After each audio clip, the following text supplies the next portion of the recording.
City of Stevens Point Board of Water and Sewerage Commissioners meeting, recorded April 14, 2025.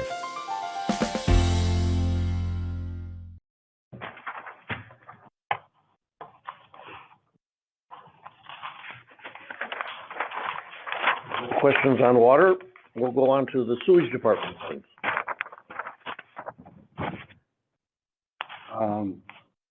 59,921.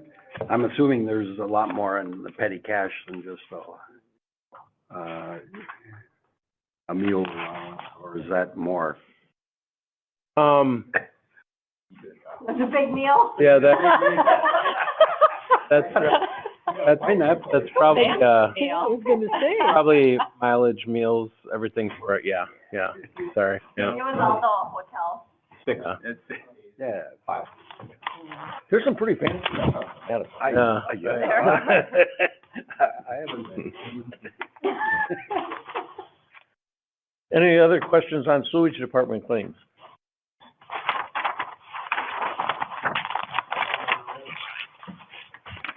Right, let's go on to stormwater. Questions?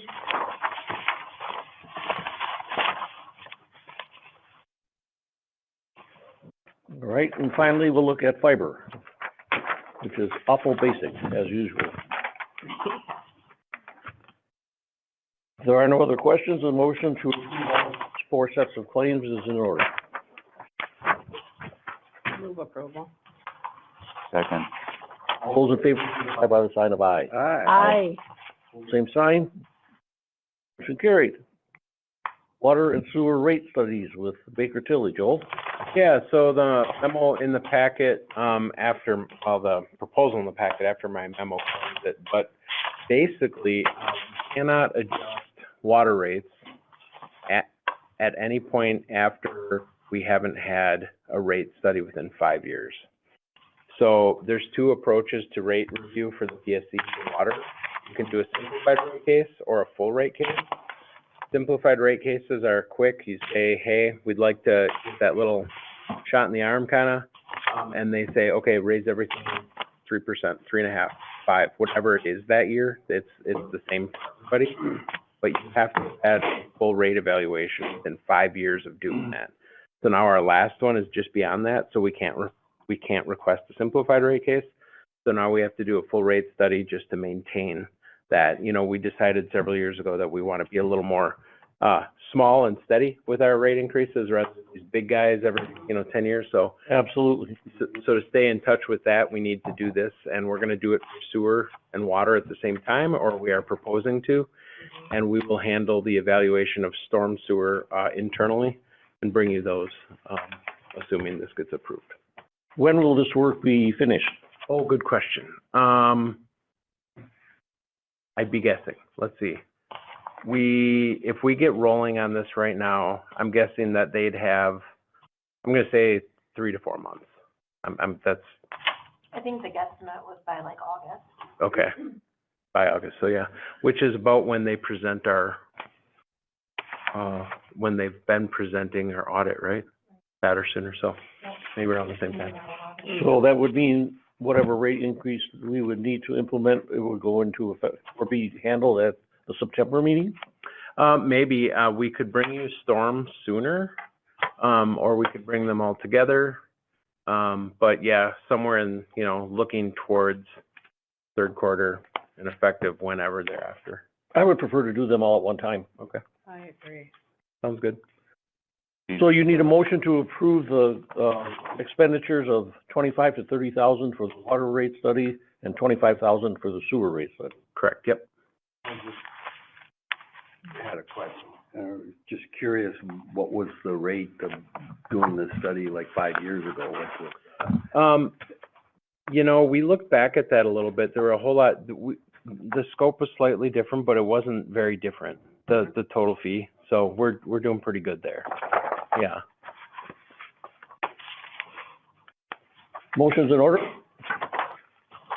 I would move to approve and that we do this rate study For both utilities. for both utilities. I'll second. All those in favor signify by the sign of aye. Aye. Same sign. Carried. Water supply and distribution report.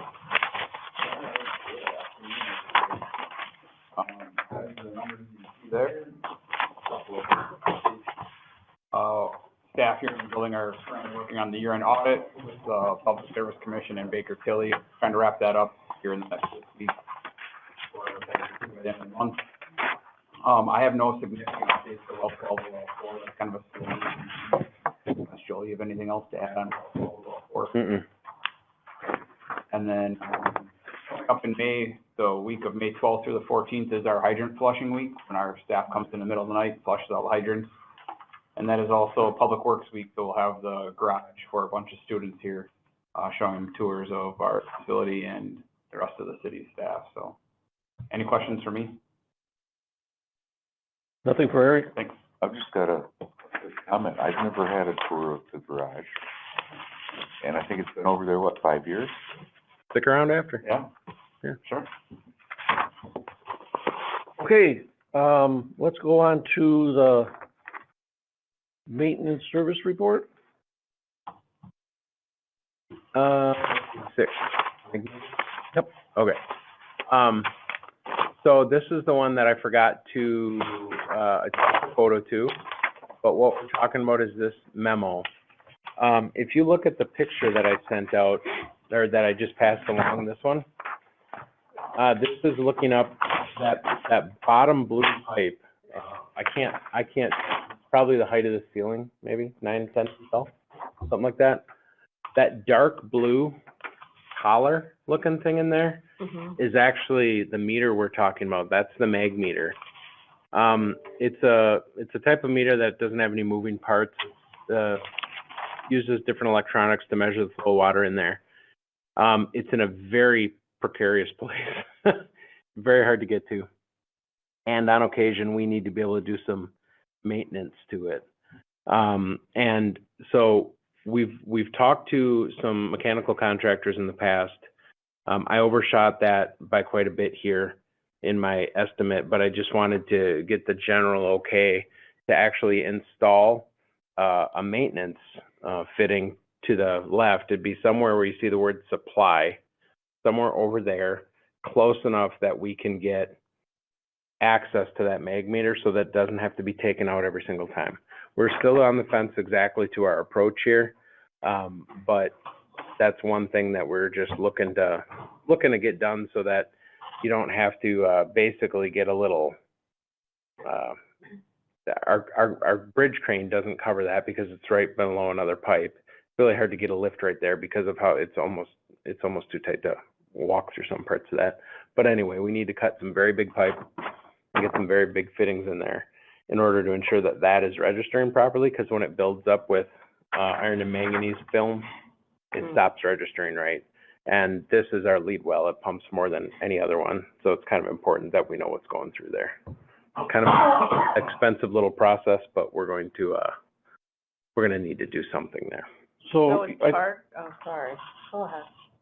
think I heard you say that you were going to change the arrangement here so that we don't have to, so that we can do the work ourselves in the future? Yeah, so we'll be able to access it without dropping the whole meter by basically putting a T in here that has a flat flange on it where you can just take some bolts out, take that off, and then you can reach in there. So you can get honestly, something in there far enough to clean it off, spray it down, whether it's a nozzle or a broomstick, who knows, we'll see. But it'll be within a couple feet, so you'll be able to reach it. Yeah. It's just one of those I things. think I had the same kind of a question. Okay. Yeah. Yeah. So this, by the way, the blue pipe is after filter cells. So green pipe goes this way into the next room. There's where all our filter cells are filtered through, and it comes out. And this is where it drops down into, from here goes to the clear well, right? Yep. Yeah, drops into the treated water area. And then our high service pumps lift it up and send it through the 3 chemical additions and out to the system. So this is measuring treated water. It's after the media filtration before the chemical addition. in all of our chemical additions based on this flow rate. So if the meter starts geeking out and reading the wrong GPM, we're not dosing the chemicals like we should. And it's just creating a film on the sensors on the inside. We need to basically scrub it off, physically flush it out. So what do you have to do now? Nothing, we can't get to it. So Oh, we need to cut an access T in there so so you take it. can't get to it? Yeah. Oh. Either that, I guess a lot of communities just replace the meters when they start to fail the reads. We should be drop it out and put in a new, I don't know.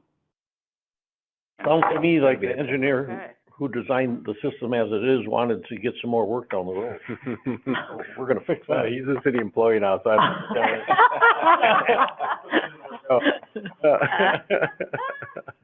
No, yeah, it's just it's kind of a unique situation here. And I think that to Eric's point, to avoid having to replace that meter every time it just needs some maintenance, we'll recover that cost pretty quickly by being able to get in there and clean it. For sure. So, Sure. We yeah. do it on an annual basis, then if we have Hopefully access. not with the broomstick.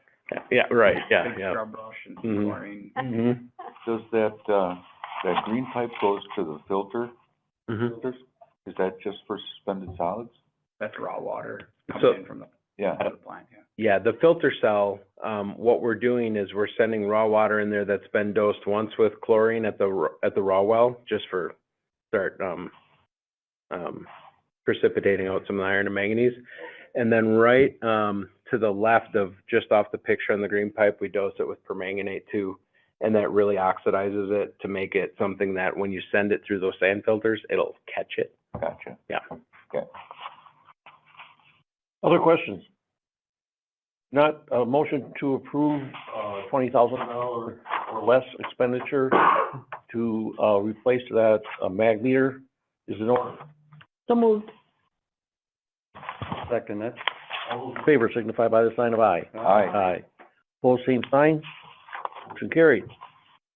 On to sewage treatment operations report, Chris. Good afternoon, everybody. You can see on the sheet that Joel has up here, the final effluent discharge data. 3/12 through 3/14, if you look at the final BOD number there, you got an extra digit, in there, so Joel's highlighting them right now here. So what had happened is, well, first, we did meet all of our permit requirements for the month of March. But you can see that we did have 3 elevated days in our BOD numbers.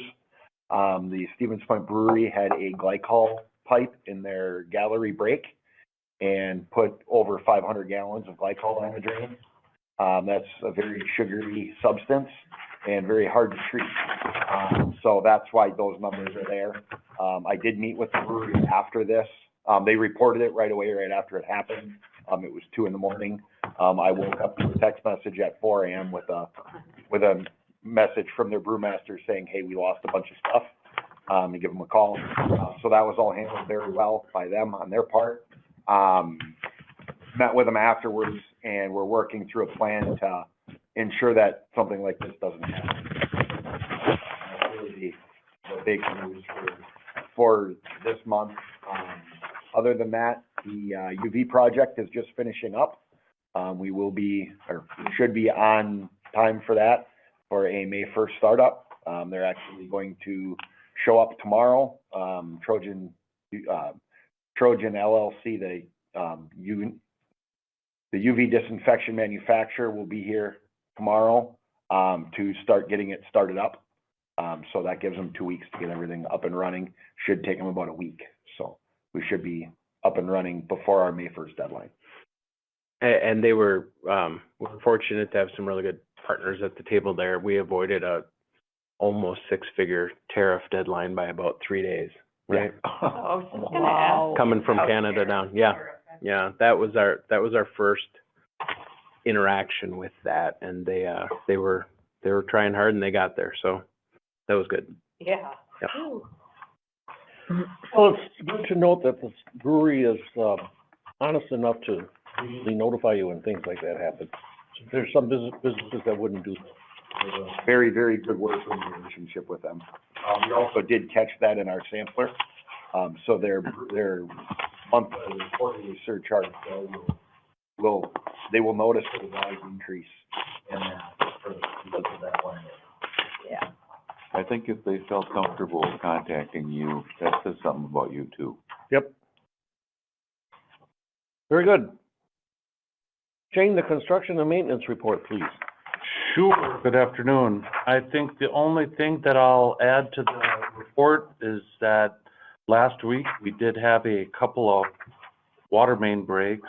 They both happened to be on Church Street.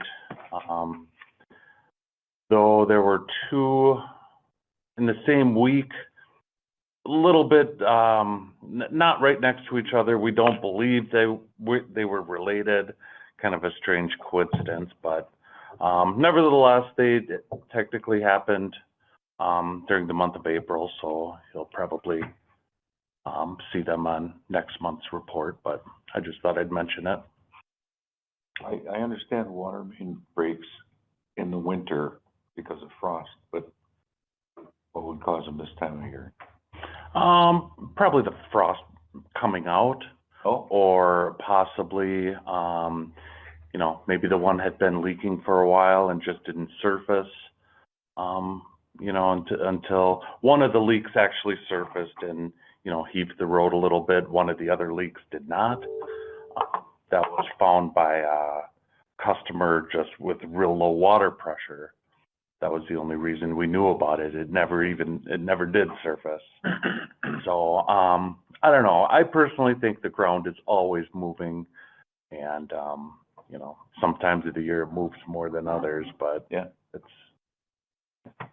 I just wanted to say, I attended the public information meeting on, Dan's Drive on March 27th, and then did a great job of keeping on an even keel, the same type of personality we see here at the meeting, and it carried the day for what could have been a contentious situation, so thank you. thank you. I couldn't do it. It was a good one to miss. I wasn't able to attend. Yeah, Excellent. thanks for taking care of that, yeah. Any other questions or comments of Shane? If not, let's go on to the director's report. I was gonna mention Dan's Drive. The only other thing is that our bigger reconstruct projects for 2025 have been let. I understand we got some pretty favorable prices this year as a whole. We're in the process of seeing if they're balanced or unbalanced, so I'll let you know how the utilities did next month. Yep. Very good. A motion to adjourn is in order.